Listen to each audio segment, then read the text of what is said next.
Welcome to another video. Today it is the 2nd of January 2023, and as we're heading into the new year, the war in Ukraine is only heating up with some new Russian airstrikes today and some Ukrainian artillery strikes that are very notable. And so I'm going to be talking about those first and then get into the situation in Soledar, which is very important at the moment, and it's one of the only places where we saw some actual movement on the front line today. And so we're going to start out with Russia bombing some Ukrainian positions on the rear in Donbass. So this is interesting because we haven't really seen this much Russian air activity in a while on the front line. Obviously, we have Russian air activity that's been going on for the past week or so that has been targeting Ukrainian, first of all, air defense systems, but obviously also their infrastructure, including their energy infrastructure, which also affects their rail lines and their logistics and their water and energy supplies. And so now we're seeing them hit the rear. The most notable example came today from Druskivka. Druskivka is a city on the rear, you could say. It's not that far away from the front line, pretty close to Konstantinivka and by extension to Toretsk and Bakhmut. So a lot of Ukrainian air defense systems are stationed over here. You have the 26th Artillery Brigade. It is stationed in this city.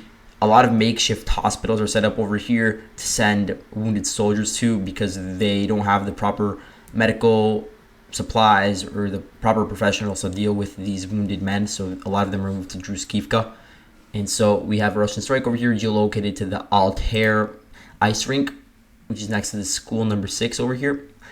And this is pretty interesting. We don't exactly know what was targeted in this ice rink. There are some rumors that there were air defense systems or air defense munitions stationed over here. Other rumors say that there were Ukrainian troops stationed there in barracks, or that there was a wounded makeshift hospital set up over there. We don't exactly know what's going on, but it would seem like an interesting or pretty good facility to place ammunition in. But given the fact that it is pretty close to the front line and that the Russians, they are looking for revenge after the strikes on Makivka, which I'm going to get into, it does seem like a good target, especially if it is to suppress the Ukrainian air defense systems over here, which have only been bolstered recently by recent shipments from NATO and from the United States. And so we don't know the full extent of the damage, but the videos show that there were some very large fires. The roof was penetrated, obviously. I heard some Ukrainian sources say that it was by S-300 missiles. Those are usually meant to intercept missiles, but they could also be used to hit the ground. And so what they said is there were 3 S-300 missiles launched, but I also heard from other sources that there were 2 explosions reported over there. So I'm not exactly sure what happened over there. There were 2 people injured in the attack, so not that much. If it was a barracks, then there will probably be many more people injured, just like we saw in Makivka. And so this was probably storing some sort of ammunition in all likelihood. And it seems like that ammunition got destroyed. Given it the full extent of the strikes, the videos show that there was some very huge fires over there and a lot of damage. It's not the only place that was targeted by the Russians in this recent bombing run. We also saw strikes on Kramatorsk, although I couldn't really find any geolocated footage of strikes over there. We just saw all these like nighttime videos that you cannot see anything, but you could just hear audio of these planes flying around and launching their bombs. Also in Slavyansk, you had something similar going on. So all across the rear, this is the secondary Ukrainian defense line in case the Bakhmut-Seversk line falls. And so this is a very important line where you have a lot of equipment being stored now. A lot of these cities and towns are being fortified in preparation for a potential Russian assault towards this line. And so this is really abundant in targets, so you could see more of these in the future. Now, I would add that there were a lot of Ukrainian drone strikes and artillery strikes. So it was tit for tat. It wasn't just the Russians doing this. So I want to give an example. The Ukrainians, they actually launched a drone yesterday onto Voronezh over here. And so the airport that was targeted was the Baltimore airport, which stores a lot of Russia's Su-34s. And so those were probably used in the bombing run today, interestingly. And so Ukraine might have tried to do this in an effort to disrupt Russia's operations with their air force, just like they tried to do in Saratov. To a certain extent, that was successful, although right after that happened in retaliation, Russia launched 3 days of very large bombing runs, which shows that they are still capable of doing such strikes and that they haven't run out of weaponry or of jets. But anyway, it seems like most sources agree that the drone was shot down, although I'm not 100% certain that it was. But either way, even if it did land, it didn't cause that much damage because we haven't really seen any sort of open source information indicating as such. We did see some damage from the Angles 2 strikes, and that was all over the open source channels, and we saw a lot of images from Maxar showing the extent of the damage. But we haven't really seen the same thing with Voronezh yet. Maybe we'll get some satellite imagery in the next few days coming out of here, but it doesn't seem like it caused that much issues. I guess the only thing that is interesting for me is that Ukraine was able to launch a drone that deep again, but it was shot down this time, probably by S-400s that are stationed around these airports. This one is closer to the front line. It is about 230 kilometers away from the border. Now, moving on to the most interesting and the most widely talked about strike, it was on Makivka yesterday, just as the New Year's started. The Ukrainians, they launched a HIMARS strike. Now, I'm not sure from where this HIMARS was set up. It would probably be like 20 kilometers away from the front line, because if it is that close, like in a place like Avdiivka, then it would be a prime target for Russia, and for that reason, HIMARS can't be exposed for that long. They have to be set up in a certain location and very quickly launched and then moved away. And because they're highly mobile, that's successful, and it's one of the reasons why Ukraine has been able to inflict so much damage on Russian positions with a very limited amount of HIMARS batteries. And so I would assume that it probably came from around this general area, maybe around a place like Pokrovsk or in that general vicinity.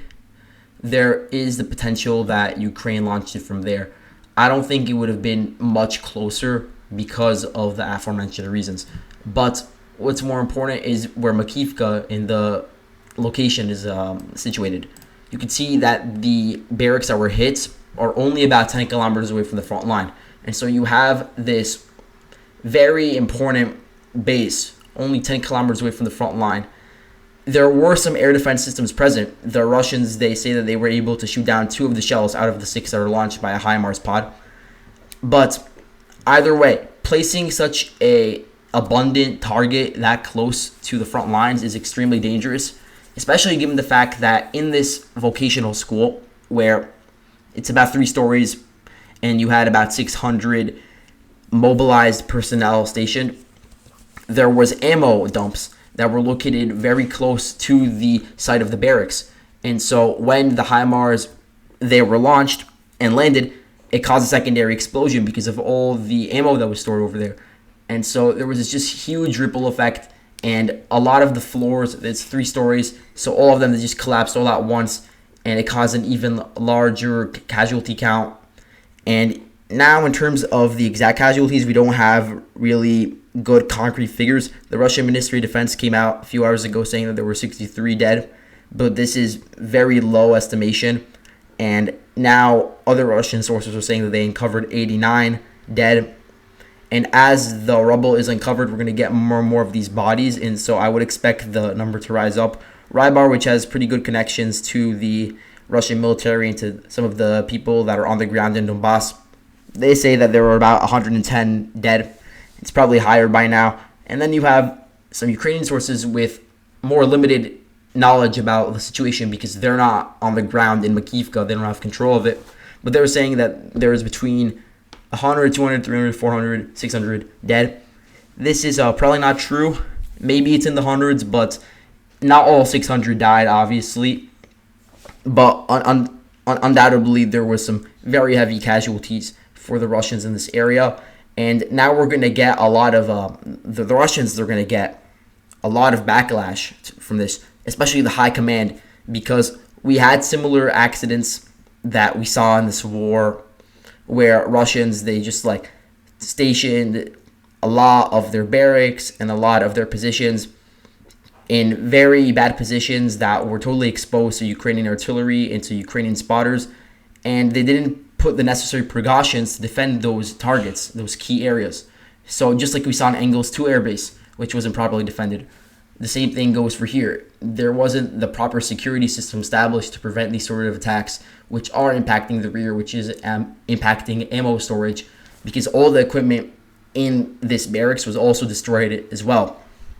And so you can say that this isn't that big of a deal because obviously Russia has many more mobilized men, and they are mobilized men, so they're not even the most elite fighters that Russia has.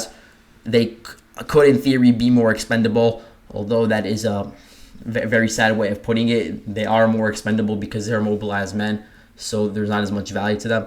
Either way, it's not a good look. There's going to be a lot of backlash right now on the top of brass in the Russian command, especially after we thought that there were a lot of reforms done to the Russian military. It seems like on the ground, there's still a lot of work to be done, especially by the DPR 1st Army Corps, which really needs to modernize and add in more layers of security. But anyway, let's move on to the front line, where we do have some news, but I'm going to keep it very short.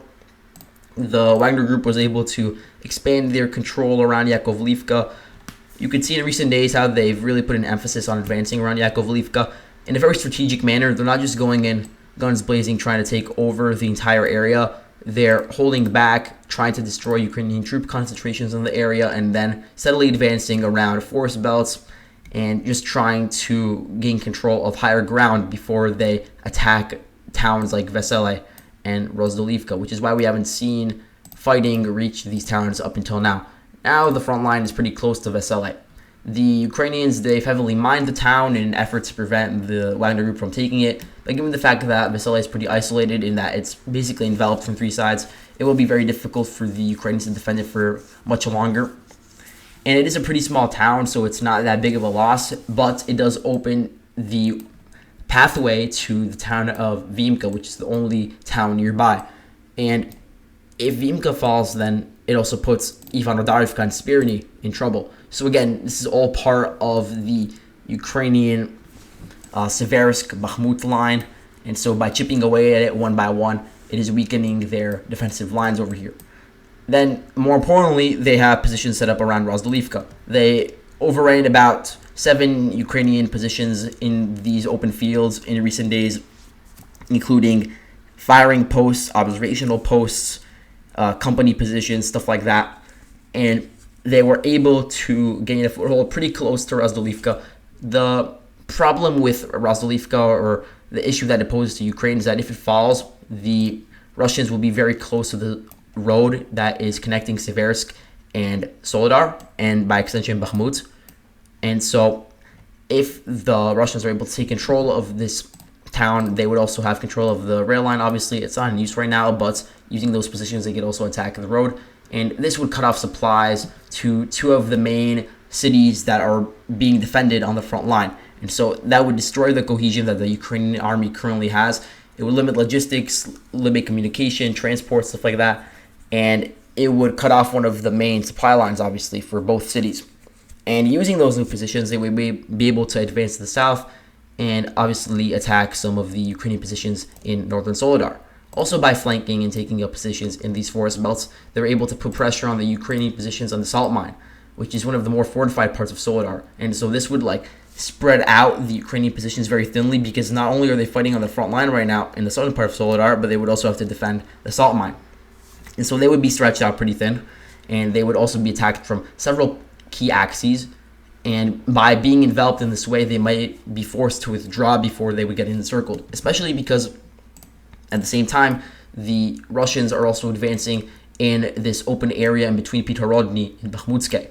And so this could present a big threat to the Ukrainian positions that are around Bakhmutske and around the central part of Soledar. So you could see a 2-pronged attack in a way that would threaten Soledar. So withdrawal from Soledar would be pretty bad for Ukraine in this area, because it would give the Russians it would give them a sphere to then launch attacks into Blahodatne, Parasokivka, Krasnohora, where there are some very fortified positions of the Ukrainians, and again, it connects to Bakhmut. So this is really the only supply line left for Bakhmut besides the one going from Chasiv Yar, which is being threatened by the Wagner Group around Klishchivka right now. So the two supply lines that are preventing the fall of Bakhmut, they would be threatened if the things are going or continue to go the way that they are right now. So this is the threat that is posed by the gains around Yakovlivka. So Ukraine, their goal is going to be to contain it, probably by maintaining the line around Razulivka, Vesele. And then if that fails, then they would have to just rely on mining the town of Soledar, making sure that the Russians get bogged down there, just like they did when the Russians, they were able to break through on Popasna. They just need to make sure that the Russians are overextended and then just keep putting pressure on them with constant counterattacks. That's one of the things that Ukraine has done in a place around like Pisky, where they launched incessant counterattacks after the town was taken, and that was able to slow down the Russian advance and just totally prevent any further gains, because they were just totally on the defensive footing and they didn't have the capabilities anymore to launch limited attacks. So that's probably what Ukraine's going to try to do over here. And the Russians, obviously, they're going to go through with what I laid out over here, which would bring an end to the Battle of Bakhmut. But again, I see this happening in a very long time.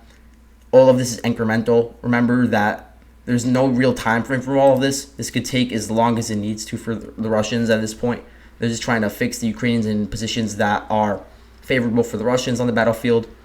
Let me actually show the topographic map.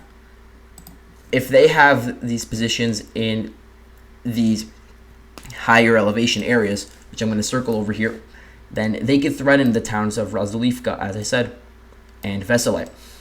So that's how they're shaping the battlefield. And look at how low elevation a place like Soledar is. So the Russians, if they're able to solidify control over here, they're just going to be overlooking all of the fortified Ukrainian positions over here. They can fire snipers, mortars, all onto the Ukrainian positions. And so it's going to present a major threat. All of the Ukrainian supply lines are in lower elevation juxtaposed to the higher elevation that Russia is on. And so this is the threat presented by the gains around Yakovlivka. So thank you all for watching, and I'll see you guys later.